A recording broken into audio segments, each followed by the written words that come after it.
Good morning, everyone. This is another story from the grapevine, The Root. You already know how I feel about them, but there was an interesting article about Spike Lee and Boots Riley.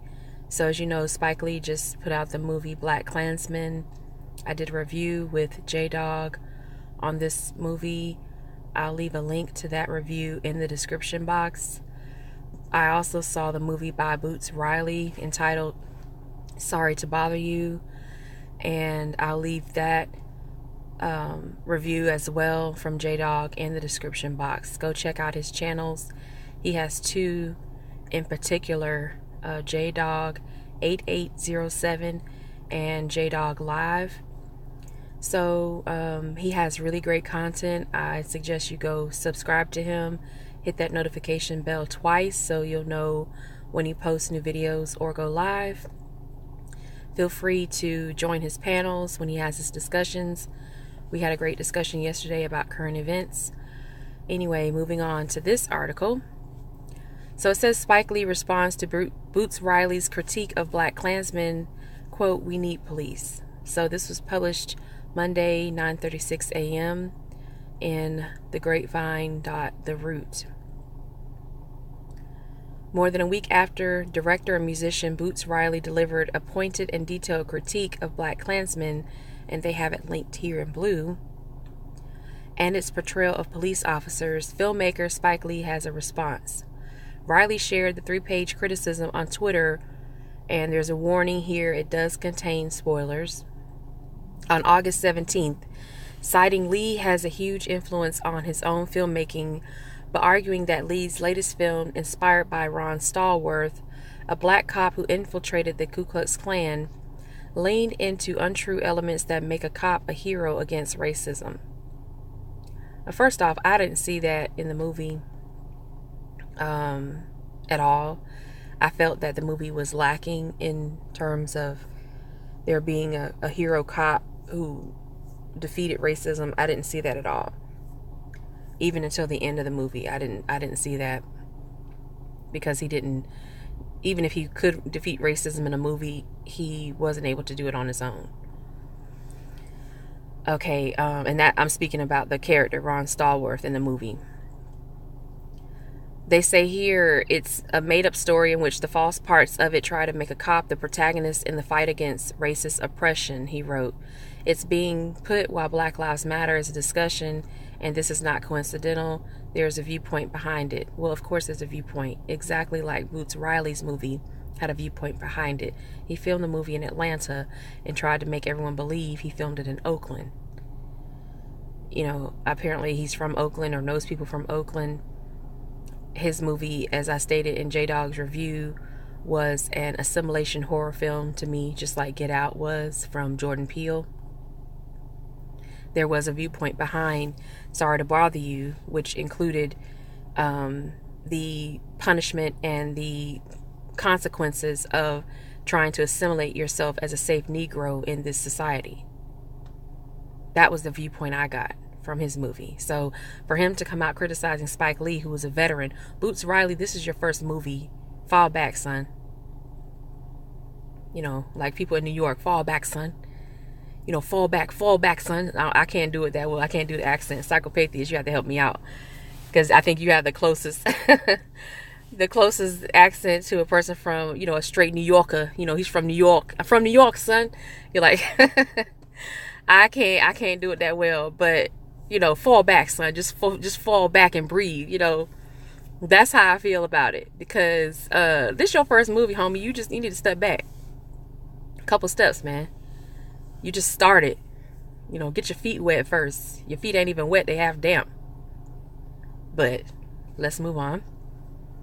Riley also called out Lee for his work consulting on an NYPD ad campaign allegedly aimed at improving relations within the minority communities, a job for which he was paid more than $200,000.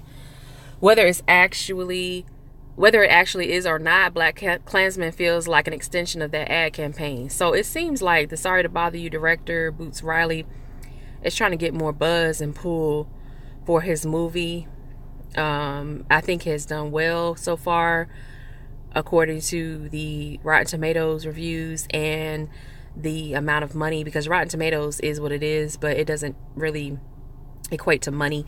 So the movie budget was about $3 million. They made over $15 million in the first weekend, so that's a 5 times, almost 6 times as much made. So it was a pretty successful movie, I would say, compared to a lot of other movies that only barely break even. That movie did well over the weekend.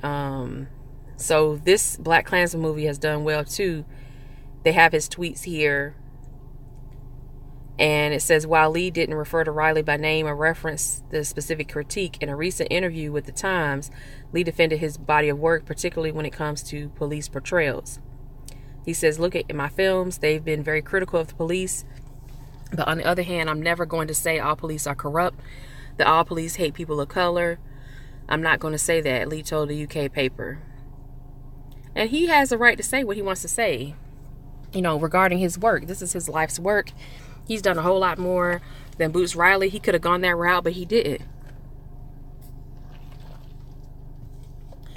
Then Lee goes on to say, we need police. I don't know about that. Unfortunately, police in a lot of these instances have not upheld the law. They have broken the law. But I'd also like to say, sir, that black people are not a monolithic group. I have had black people say, how can a bourgeois person like Spike Lee do Malcolm X? While many critics and moviegoers have given rave reviews to Blackkklansman, others have expressed concern over elements of the film, including the way one montage towards the end of the film appeared to center white people in the civil rights movement. And that's when they were talking about Heather Heyer, which I didn't have a problem with that. The Roots Danielle Young asked Lee about one such scene that gave her pause. Lee responded, if you look, the civil rights movement, white people died in Mississippi, Alabama, Kent State during the Vietnam protests. White people have died for justice, so it was not a matter of saying I can't put Heather Heyer at the end of the film because she's not black. Citing Adam Driver's character in Blackkklansman is another example. Lee continued, it's not a black and white thing for me. Heather Heyer was on the side of truth, of justice. Okay, so now you soft shoeing. I think both of them are great directors, but there seems to be a little soft shoe tapping, not full on tapping, but just a little soft shoeing going on there. And I don't really know how I feel about it. I like both of the movies. I wish that Boots Riley would give more respect to Spike Lee for him being a veteran director in this field. He could probably learn a lot from him. One thing he can learn is to be discreet and not run your mouth about everything that you have an opinion about.